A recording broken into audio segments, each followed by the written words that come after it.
Welcome back to another technical deep dive here in the debug zone. Today we're tackling a big question and breaking it down with insights from other users. Hopefully this clears up some misconceptions and helps you get the answer you need. So buckle up, stay a little curious, and let's jump right in.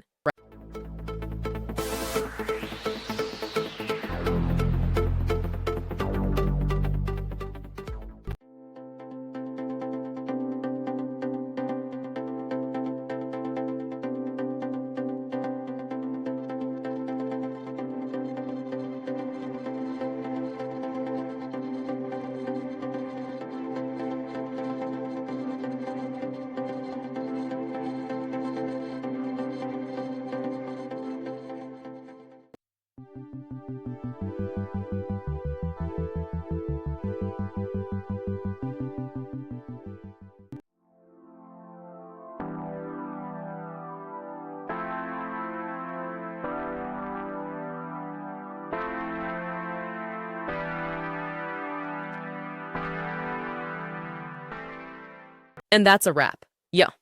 I hope you found the answer you were looking for. If you did, take a second to hit that subscribe button. It really helps out. And let me know in the comments which solution worked best for you. See you next time in the debug zone.